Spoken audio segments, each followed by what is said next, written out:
Nitro Kid 98 here today, guys. We're back with the SRT4. The last video we got the Boomba fuel rail put on. Absolutely love that thing. I said in the video that we put the air filter on and giving it a slight tune-up, but in that video we ran out of time. So today we're going to be doing that. Now we have the old filter here, which is an absolute pile of garbage at this point.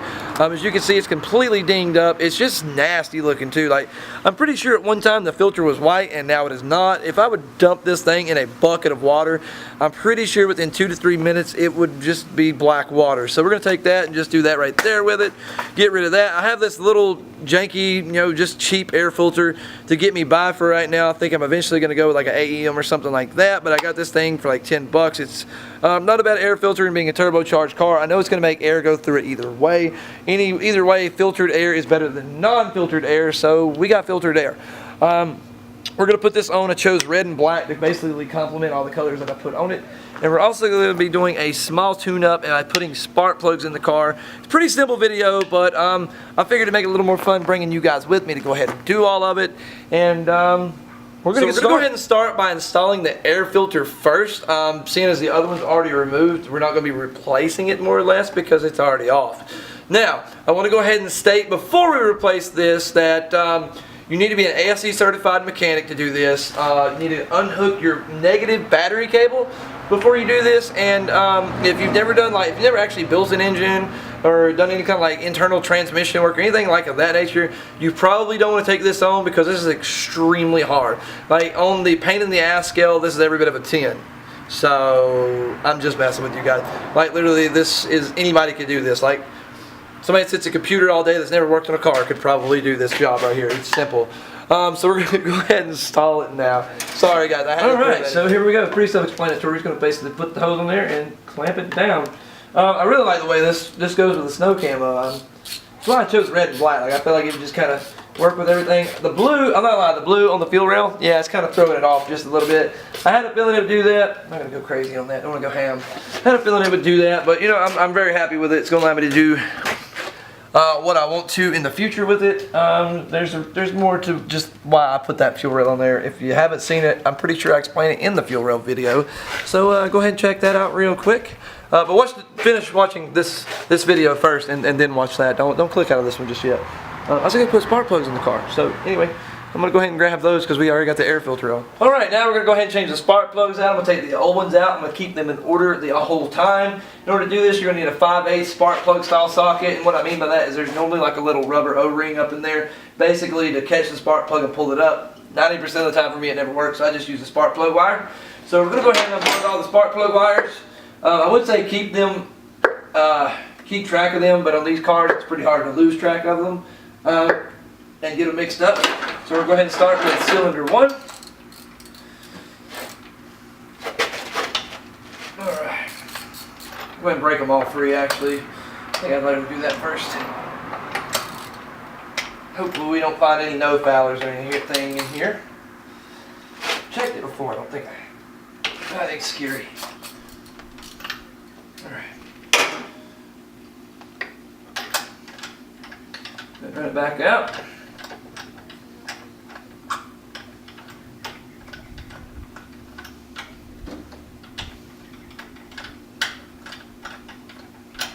Go ahead and run this out. I've seen other spark plugs with a really long thread on it. Once again, the socket didn't pick it up. I knew it wasn't going to, so I'm going to use the spark plug wire.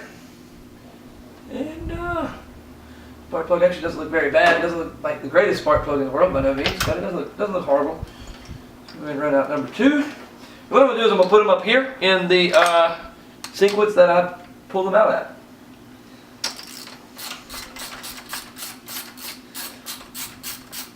Didn't look to actually see what plug that was, what brand. Not that it I'm not going to say that it doesn't matter because some cars actually do prefer some brands and some don't. I know Dodge usually like Champion. Here lately, honestly though, NGK seems to be like the one that pretty much works with everything. I ran NGK on the 420A with boost. I ran the V-Powers. Couldn't have been any happier with them. This thing's got an auto light in it. 2 auto lights. They're the, let's see, AP5263. Oh, they look pretty good though. I mean, they don't look bad. They don't look bad at all. I mean, they're a little, you can definitely see where they've gotten a little hot. Not too bad. Actually, kind of looks like it's running a little rich. I ain't got my glasses on, so like really, honestly, reading the plug is not the easiest thing for me. I left them at work. So as far as reading the plug, I'm not going to get a really great reading by no means. But looking at the rust on the top of the plug and the color of the ceramic, I can definitely tell these things are due to be changed. They've been in here a while. I pulled them out when I first got the car, and it wasn't too bad, but I was wanting to replace them and just never did. Yeah, that was definitely looks like a rich cylinder. Which I would rather be rich than I would be lean. I'd rather be perfect 1427.1 at all times, but let's be honest, that's not going to happen. It's just not. That's a perfect world, my friends.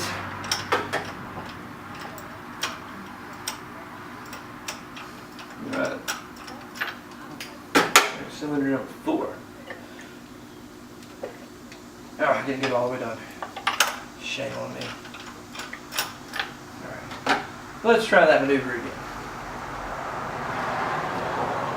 That's not even the spark plug wire that goes to that cylinder. Shame on me again.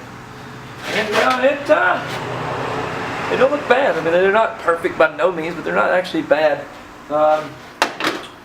So I'm going to grab the new spark plugs I'm running NGK G powers. I normally run V power, but they were out of them that day for this particular application. So I'm running NGK G powers, and I'm going to gap them at 0.50 before I put them in. And we're going to see how that works. Here's the NGK G powers that we're going to be putting back in the SRT4. Now I'm going to show you real quick how to gap those. I did a lot of research, and from what I've seen, a lot of people like to run these at 50, gap to 0.50, and the way to do that is use one of these. This is actually a spark plug gapping tool. Now in order to actually spread the gap apart, what you'll do is actually put the electrode in between the electrode and the tip there, and basically you will push back on this. And what that's doing is that's bending it without putting any pressure on that electrode right there. You don't want to do that, because more than likely you're going to put it in, you're going to be a cylinder down, it's not going to fire. Now you have a thin side and a thick side. You're going to put it on your thin side, and you're going to want to slide it all the way over till it doesn't slide anymore. Do not force it.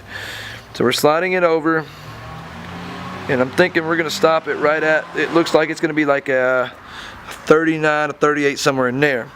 So what I'm going to do is I'm going to take it, put it in here, and then I'm going to push back on it just slightly. Don't go crazy, because at least a little bit it's going to move.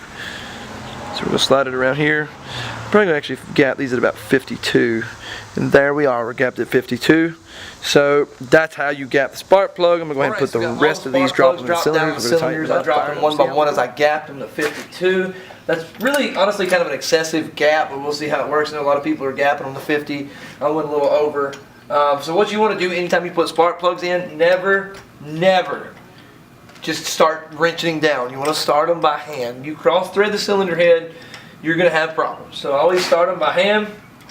I kind of like to wiggle them, feel them seat before I actually start even doing that much. And that one's snugged up. Kind of give them a wiggle real quick, make sure they're seated real nice, and do it by hand. The reason I like going with the ratchet, you can cross thread it real easy, think you're good and you're not good. And then have to take the cylinder head off, have it helicoiled or something like that. I would rather just do it by hand and save myself the time, so that's what we're doing. Now, and you don't need to over tighten your spark plugs either. I feel like I need to add that in there. Anybody that's new, I mean, I'm just saying, you don't have to go crazy on them. I normally get them snug and do like maybe a quarter turn after snug, just to make sure they're in there real good. That's pretty much it. And this one's about snugged up here. I'm kind of excited to actually see how this gap works, the 52, because that's pretty excessive. So we'll start cylinder 1. It's kind of snugged up by hand. The ratchet's going to be a little different. It's snug. Actually, I'm going to do maybe like an 1/8 of a turn. There we go.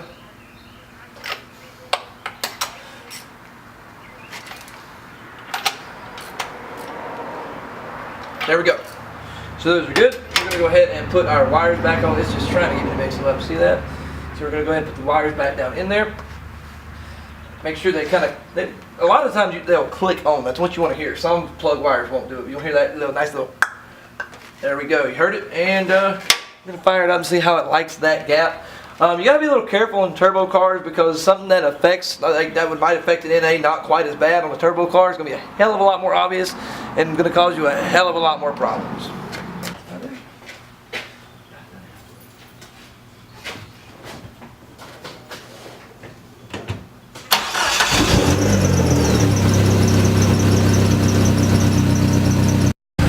Alright, so the SRT4 is running with the new air filter and the spark plugs, which are gapped at 50. They're the NGKG powers. Already noticeable difference at idle. Like, it doesn't have that normal vibration that was there. I'm not going to sit here and say it's where I gapped them at that caused that. It could just be something as simple as the old spark plugs were getting a little weak. I never really noticed a problem under boost. I don't really know that that's what it is. I really want to say I did a great job on my gap job, but it is what it is. So anyway, I'm going to take it out here in a little bit, get it up to operating temperature real good, and then go ahead and hit boost a few times and see how it works. We may notice that that gap job just not where those spark plugs need to be at. I hope everything works perfect. Hope it continues to show nothing but positive change, because that's what I'm doing here. Now, I've got all my preventative maintenance done, and the one thing I do want to add in this video is preventative maintenance is something you should always keep up on. Check your oil, check your coolant, check all those things. And the reason it is called preventative maintenance is to prevent having to actually do real maintenance. I'm maintaining it so nothing goes wrong, because if I don't do that and I actually have something go wrong where I have to look at it, there's probably more wrong with it at that point than there would be if I just went ahead and changed it out and made sure everything was good. So anyways, guys, it's been Nitro Kid 98. Please give me a thumbs up if you like the video. There's a button either here or here. You need to punch that sucker. It says subscribe, and it'll allow you to see more awesome videos of my SRT4, and soon to come up the Miata is going to be a lot more on the videos. And yeah, I really hope you do that for me. And there's a little thing down below called comment section. There is. It's a big deal. And it's where you can tell me whether you like my video or not. You can ask questions, or you can just say it fucking sucked. Please don't do that, because I don't think it sucked. I mean, it might have. You know what? Just whatever you got to say, drop in the comment section, guys. Nitro Kid 98. Thanks for watching, guys.